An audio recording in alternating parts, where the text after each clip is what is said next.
মোক যোনে সন্মান কৰে তেওঁক মই 100 গুণ সন্মান কৰিম মোক যোনে অপমান কৰে তেওঁক মই 100 গুণ অপমান কৰিম কাৰণ মোক মায়ে এনেকৈ শিকাইছে বিধায়ক ৰূপজ্যোতি কুৰ্মীৰ অদ্ভুত বক্তব্য কালি সদনৰ মজিয়াত তেওঁ কেনে আচৰণ কৰিছিল সকলোৱে দেখিছিল কেনে ধৰণে খেদি গৈছিল বিধায়ক অখিল গগৈক সকলোৱে দেখিছিল আৰু ইয়াৰ পাছত তেওঁ এনে ধৰণে মন্তব্য কৰিছে যে মোক মায়ে শিকাইছে মোক যদি কোনোবাই অপমান কৰে মই 100 গুণ অপমান কৰিম এই কথা উল্লেখ কৰিছে বিধায়ক ৰূপজ্যোতি কুৰ্মী এই মুহূৰ্তত সবিস্তাৰি লৈ আহিছো এটা বিশেষ খবৰ বিধায়ক ৰূপজ্যোতি কুৰ্মীয়ে ক'লে মোক এয়া মায়ে শিকাইছে মোক সন্মান কৰিলে ময়ো সন্মান কৰিম মোক যদি সন্মান নকৰে ময়ো নকৰো মোক সন্মান নকৰিলে মই কিয় সন্মান কৰিম মোক যিয়ে সন্মান কৰে তেওঁক মই 100 গুণ সন্মান কৰিম লগতে উলুটাকৈ তেওঁ ক'লে আৰু মোক যোনে অপমান কৰে তেওঁক মই 100 গুণ অপমান কৰিম আৰু এই কথা মোক মায়ে শিকাইছে উল্লেখ কৰিছে বিধায়কগৰাকীয়ে বিধানসভাত মই বিৰোধীৰ বক্তব্যৰ মাজত মাত নামাতো গতিকে তেওঁলোকে মাতিব নালাগিছিল এই কথা উল্লেখ কৰিছে বিধায়ক ৰূপজ্যোতি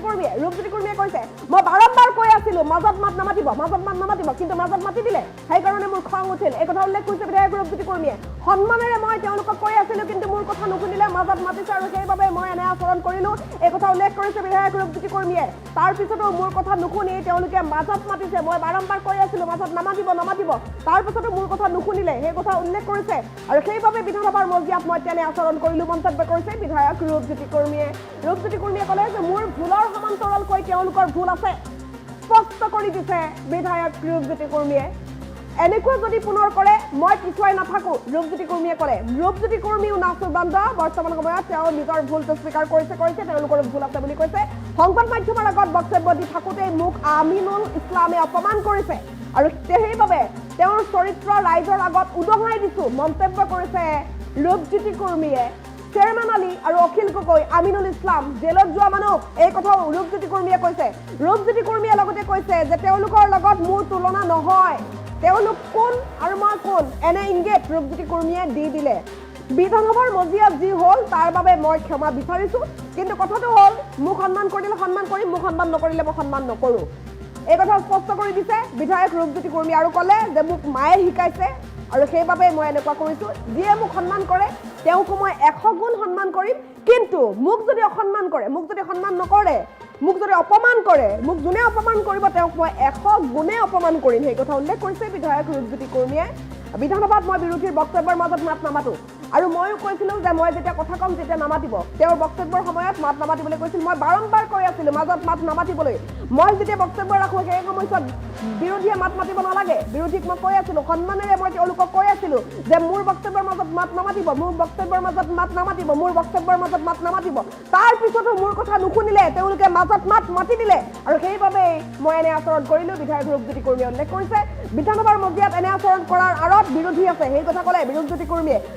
কুৰ্মীয়ে কি ভাষ্য প্ৰদান কৰিছে মই তোমালোক শুনাব বিচাৰিছো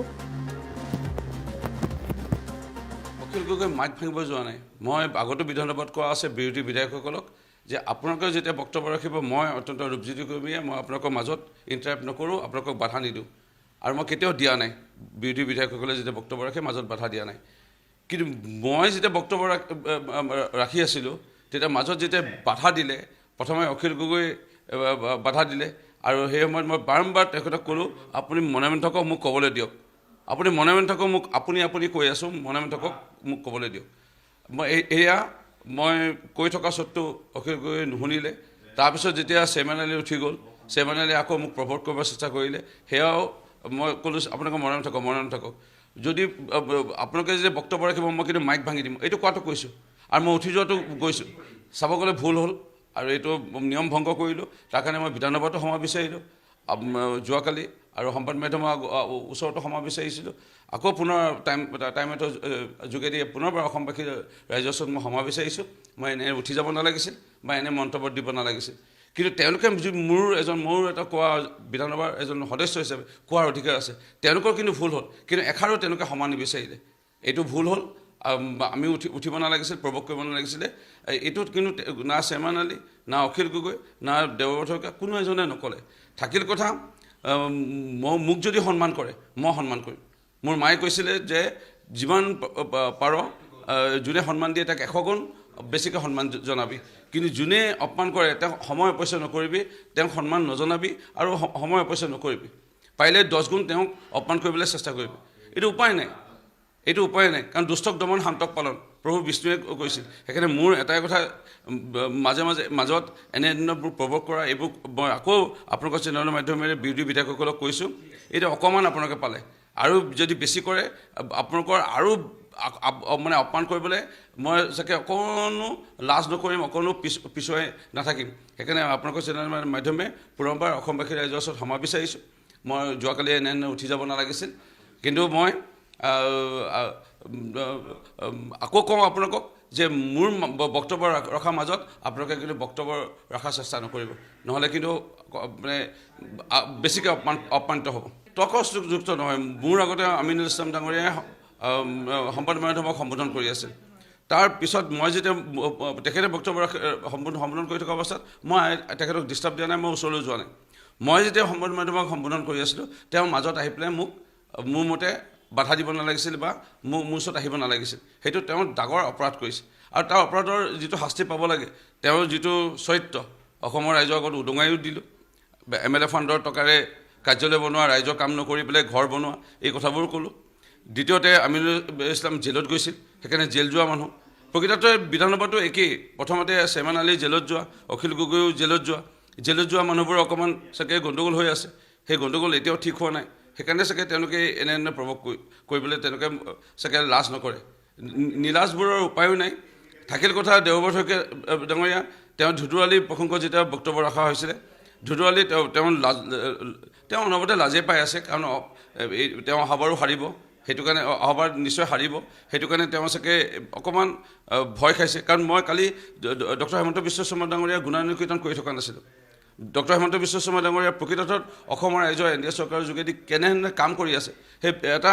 মোৰ 10 মিনিট মোক দলে সময় দিছিলে তাৰে 7 মিনিট কিমান ছেকেণ্ড মই কোনো বিৰোধী বিধায়কক ব্যক্তিগতভাৱে আপোনালোকে মোৰ কালি বিধানসভাৰ মোৰ যিটো বক্তব্য আছিল তাত মই ফেচবুকতো দিছোঁ তাতো আপোনালোকে দেখা পাব আপোনালোকৰ চাগে কেমেৰাত আবদ্ধ হৈছে গোটেই সমগ্ৰ দৃশ্য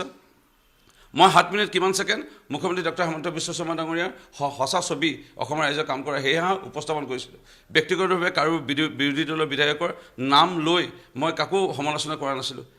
তাৰ পিছত তেওঁলোকে যেতিয়া মাজত সোমালে তেতিয়াহে এই ঘটনাটো ঘটিল পুনৰবাৰ আপোনালোকৰ চেনেলৰ মাধ্যমেৰে মই এনে উঠি যাব নালাগিছিল বিধানসভাৰ নিয়ম উলংঘা কৰিলোঁ তাৰ কাৰণে ক্ষমা বিচাৰিছোঁ কালিও বিচাৰিলোঁ আজিও বিচাৰিছোঁ খালি মই আকৌ আপোনালোকৰ যোগেদি কওঁ মোক যদি সন্মান নকৰে মই কিন্তু 10 গুণ অপমান আপোনালোকক কৰিম সেইকাৰণে মোৰ বক্তব্যৰ মাজত আপোনালোকে কিন্তু মাজত নোসোমাব মই বিৰোধী বিধায়কসকলক পুনৰবাৰ সকিয়নি দিছোঁ অখিল গগৈ মাইক ভাঙিব যোৱা নাই মই আগতো বিধানসভাত কোৱা আছে বিৰোধী বিধায়কসকলক যে আপোনালোকে যেতিয়া বক্তব্য ৰাখিব মই অত্যন্ত ৰূপজ্যোতি কৰ্মীয়ে মই আপোনালোকৰ মাজত ইণ্টাৰাপ্ট নকৰোঁ আপোনালোকক বাধা নিদিওঁ আৰু মই কেতিয়াও দিয়া নাই বিৰোধী বিধায়কসকলে যেতিয়া বক্তব্য ৰাখে মাজত বাধা দিয়া নাই কিন্তু মই যেতিয়া বক্তব্য ৰাখি আছিলোঁ তেতিয়া মাজত যেতিয়া বাধা দিলে প্ৰথমে অখিল গগৈ বাধা দিলে আৰু সেই সময়ত মই বাৰম্বাৰ তেখেতক ক'লোঁ আপুনি মনে মনে থাকক মোক ক'বলৈ দিয়ক আপুনি মনে মনে থাকক মোক আপুনি কৈ আছোঁ মনে মনে থাকক মোক ক'বলৈ দিয়ক মই এয়া মই কৈ থকা স্বত্তেও অখিল গগৈ নুশুনিলে তাৰপিছত যেতিয়া চেয়াৰমেন আলী উঠি গ'ল চেয়াৰমেন আলীয়ে আকৌ মোক প্ৰৱৰ্ত কৰিব চেষ্টা কৰিলে সেয়াও মই ক'লোঁ আপোনালোকে মনে মনে থাকক যদি আপোনালোকে যদি বক্তব্য ৰাখিব মই কিন্তু মাইক ভাঙি দিম এইটো কোৱাটো কৈছোঁ আৰু মই উঠি যোৱাটো গৈছোঁ চাব গ'লে ভুল হ'ল আৰু এইটো নিয়ম ভংগ কৰিলোঁ তাৰ কাৰণে মই বিধানসভাতো ক্ষমা বিচাৰিলোঁ যোৱাকালি আৰু সংবাদ মাধ্যমৰ ওচৰতো ক্ষমা বিচাৰিছিলোঁ আকৌ পুনৰ টাইমতৰ যোগেদি পুনৰবাৰ অসমবাসী